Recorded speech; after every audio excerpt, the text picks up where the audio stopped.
now I will admit I am entirely confused. I have no idea what to think here. I don't know if they're back. I don't know if they're just back at home. I don't know what's going on. We have the Draymond Green suspension. They come out there and play great. Even after that game, after the game 3 victory, I'll admit, like, I still thought the Kings were going to win the series until Steph Curry said, they say Draymond has a history. Well, we do too. And I thought, and like that line was like, oh shit. It wasn't the game that convinced me the Warriors might do this. It was literally just him saying that into the microphone after game 3 victory. Game 4 comes out. Draymond gets a technical almost right away. It says instantly. Wanted to let them know that ain't shit changed. And then the Warriors had almost one of the most hilarious collapses. And this is from a team that lost after being up 3-1 in the finals, but they're up 5 with 47 seconds left. Steph calls a timeout they don't have because they wasted it on a challenge that wasn't a good challenge. It was such a bad. I mean, even from the start, I was like, "There's not a chance that this gets overturned." It was the dumbest challenge. He said that, and when he even looked back at the bench, I was screaming at the TV, "Don't you dare! Yeah. Don't you dare!" And whatever assistant gave him the finger to challenge that, literally gave him the finger. It was like a dumb ass play, such a stupid play. And so Steph calls a timeout. He pulls a Chris Webber, right? Shout out to Chris Webber, Fab Five, and then. Or Chris Webber. It's 30 years later, and he's still. You know what? You should have won a title. Then we would have forgotten about it. He almost got rid of that title yesterday. Like it would have become the step. Yeah. So De'Aaron Fox hits the free throw. I think it was De'Aaron Fox. Might have been Malik Monk. I can't remember. And then De'Aaron Fox hits a 3. They're down 4. For some reason, Steph goes way too early on that next possession with about a 3.5 second difference. What was that? Steph just he went at 14. Like he went at 14. They had 10 on the shot clock, and I mean, he got an okay look, but it wasn't a great look. I guess for him, anything's a good look, but we don't never question his shots. Isn't that crazy, Trey? It's at this point now where he could try to kick the ball. It would be a violation. I'm like, well, shit, he was open. Like, I don't know. Like, looked good. Yeah, looked good. I thought it was off his foot. It looked really good. I said it while watching the game. Jordan Poole took a similar shot. I said, "You're not Steph." Oh, it was crazy. Roast his ass if it was Jordan Poole. It was crazy. It was crazy thinking about it. He tried that one hand runner thing again. Yeah.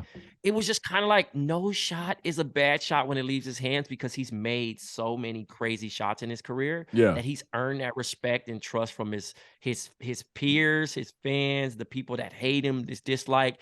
Anytime it leaves it, it's a chance of going in, and that has to be a wonderful feeling. Do you think when Jordan Poole looks in the mirror, he sees Steph Curry looking back at him, or do you think when he looks at Steph Curry, he sees Jordan Poole? I think Jordan Poole sees himself, but also has the confidence that he's better than Steph at some point. That's wild. Like he honestly, but it's so delusional, but to a point where he's like $140 million. I'm like.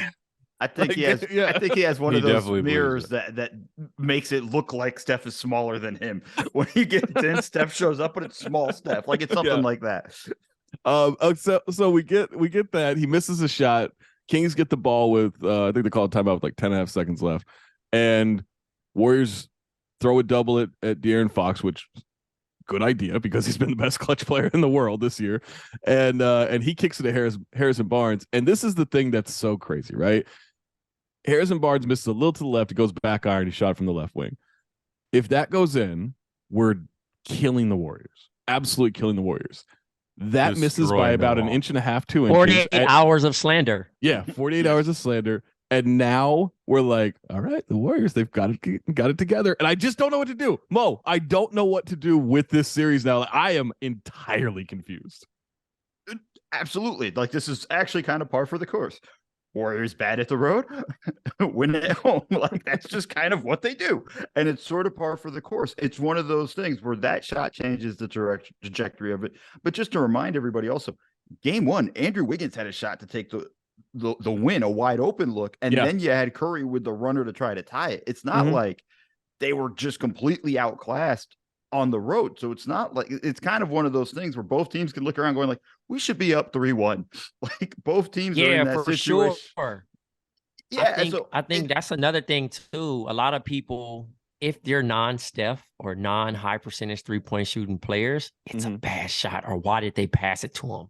They're basketball players. They're open, not open for a reason. Andrew Wiggins has made that shot in his career. Harrison Barnes has made that shot in his career. Yeah. But again, when you miss the shot, it comes with the territory. I'm glad that how he responded too, by the way.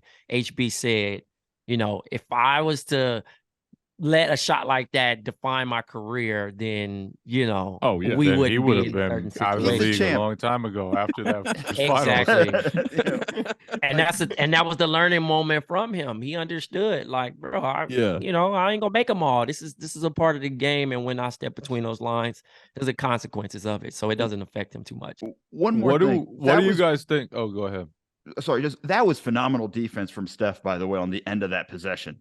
Where they're setting up that pick and roll, and but even before that, like they're trying to get the switch onto him with Fox, and at first he does a great job showing, gets Fox to back up, pokes the ball away, just disrupts Fox's timing the whole time, and then that forced, you know, Draymond pulled in, and that forced the kick out, and then it was a good closeout. Like that was just great defense from Steph too. Absolutely. What did you guys think of the decision to bring Harrison Barnes into the action rather than just let Fox go one-on-one? That was something like it ended up getting a good look for Harrison Barnes, a good shooter. Like it worked out in some ways, but like also just letting Fox cook would have been like I probably would have leaned that way just because of how many big shots he's hit this year. I think we've seen enough of this in the past with the Warriors' end of game possessions. Draymond was always running at him. Draymond was always going to run at Fox. So I don't think he was ever going to get a one-on-one possession. And so I don't mind sort of like almost the rhythm or confusion that the Kings could create there by saying, all right, now we have some two-man action. Like you thought you were going to get a one-on-one here. Now we got a little two-man action. So you have to like play the coverages and communicate and everything. And you know that HB is going to flare out there, right? He's going to pop out to the wing no matter what they're doing. So I don't mind that because I don't think he was ever going to get a one-on-one situation. And at least this, in my mind, like I would think like it kind of creates some muscle memory for Fox. Not that he necessarily needs it, but creates muscle memory in the sense of like, all right, you know, when you're running this two-man action, if this happens, you kick it. If you're trying to go one-on-one and all of a sudden Draymond Green's this crazy defender in your face, like running at you, maybe that creates a little hesitation. I thought Fox handled it really well. But yeah, like I don't mind that because I think it gives now the Warriors extra to think about as well. I mean, the other I'm so glad. Oh no, go ahead, Dre. We're all jumping in. Yeah. I was gonna say I'm so glad that you mentioned Draymond Green. Hats off. Hell of a defense, hell of a return. Yeah. The dunks, the aggressiveness. He smoked a lot of layups, man. He smoked a lot of layups. Hey, but he made a couple. But I'll live with it. He had a rare dunk. He was aggressive. His timing. He ripped that thing through too. That wasn't a rim grazer. He got up. He was going through it and letting his 3 for 14. Think about that. We haven't had Draymond Green take 14 shots in roughly since 2015. Yeah, what in the Dylan Brooks is going on with that shot line? So again, Russell Westbrook line.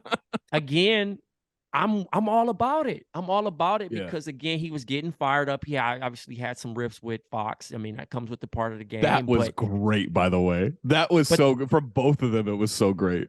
He also had Kings fans turning on Domantas Sabonis. Like they were like, he's unplayable. I've never seen anyone scream for Alex Len like the way that stuff was going on. My dad, who has no idea who's on this Kings roster, is like texting me like they got to put Len back in. I was like, what's happening right now? Yes, that's the thing. What's happening? Alex Len is an important pivotal piece of the 2023 playoff series. And that's the thing.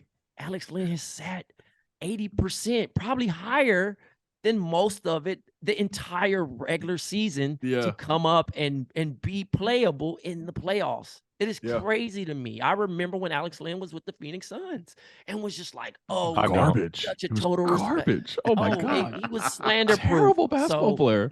I commend Alex Len for being a professional and sticking it out and remaining to keep a job and be effective for a newly, I mean, he just earned himself a deal. Yeah. If he's, you know what I mean? He might get him 2 years. He probably extended his basketball life. He might give himself a mid-level. Like he's been good, man. If the Mavs are going to give the mid-level to McGee for 3 Jesus. years, why not give it to Hey, congratulations on your Mozgov contract with the Dallas Mavericks. Go take it and just be shit. But I just wanted to shout out Draymond. He backed up his talk. He did, yeah. You know, again, we look at him as one of the most elite, smart defenders this game has ever seen, and he continues to show up. And when he's not playing, the Warriors are broken. So as much as Steph is and the face of this, you know, obviously Steph can win games without Draymond, but he can't win championships without Draymond. And he has to be on the floor. And the same thing with Clay. Clay has to make shots. Clay makes big shots. Made some big shots. He was terrible with the paper airplane after. So he's 0 for 1 on paper airplane. So he's, I think, 4 for 9 from 3. Jay, you were on this Kings team from last year, and then you abandoned them as the playoffs were starting. Where are you with this series?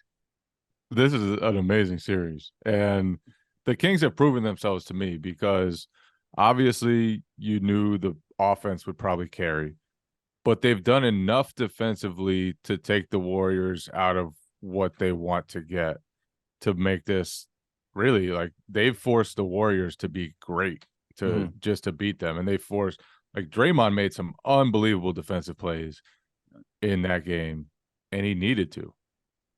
So the Kings, they've proven themselves to me. I'm super impressed with the poise that they've had in there, because even last night's game, or yesterday afternoon's game, like, even with that game,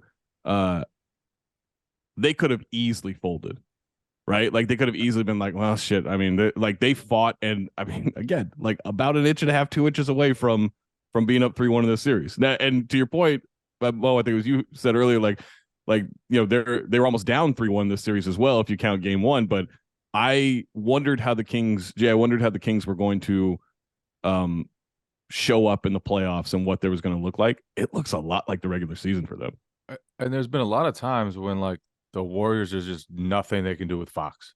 And to me, his performance over the first 4 games of the playoffs is up there with the biggest storylines of the entire postseason. Is that this guy, obviously, he's had a great season, but to do it on this stage, to do it against this team, to do it against the basketball intellect that the Warriors have, he's given them so many problems. And even the last play of the game, they didn't score. He got a double team with Draymond, who came at him and really played it well and read it perfectly, found a guy for a go-ahead shot that was really wide open. And I could not be more impressed with the way Fox has played throughout these 4 games. You regretting? I keep going back to that. I keep going back to that last sequence, though. I also don't know if they should have called timeout after Steph missed the shot. I would have loved for them to push that and not let the Warriors reset. And I think they were almost surprised Steph went so early, because that's a good point.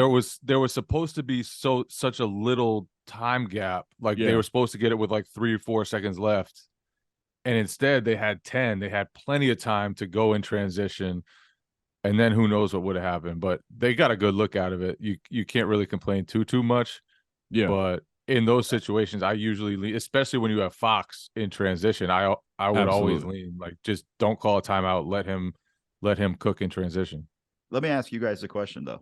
Would you have advanced the ball the way they did, or would you keep it in the backcourt and let Fox try to go full court, full head of steam? No, because, I mean, with 10 seconds left, he's not like, what, he can go length of the court in 2 seconds, right? 3 seconds. Like, I'm saying, like, I think you come in and set like a back screen on Draymond or something, or whoever was guarding it from the beginning, and him coming a full head of steam. It's a lot harder for a guy like Curry to just show. Like, it's more of a, what they did in the half court was more stagnant, whereas this one would have been more just like, oh shit. Sure, but I also think, like, again, if you're Mike Brown and you're really anybody, you have to know Draymond's going to do some shit defensively on this to blow anything up, right? Like, we've seen Iguodala do it, we've seen Draymond do it. Like, I just think you have to know I think in theory what you're saying, Mo, is correct. I just don't know if anything applies when Draymond's on the court defensively. I don't think there is any, like, this is the right strat. Like, they got a great look. and no question. and it just missed. Like I think we can and will second guess a lot of that, and I think it's fair to do so. But it's tough to go against the process there with one last question. One last question. How relieved was Steve Kerr when that shot didn't go in? Because he's the last 4 or 5 minutes of his timeout usage was some of the most awful coach, I've man. ever Oh my seen. God. Like I was stunned. Yeah, man. Just save one timeout in your back pocket, okay? Just save one. Did anyone else? Go ahead, Jay. No, go. No, go ahead. Well, he called one timeout, like his second to last timeouts, like with 4:30 left, and I thought it was to sub in Draymond because he was worried at that point, and Draymond didn't even come back in the game. I was like, "What are we? Like, what are you doing?"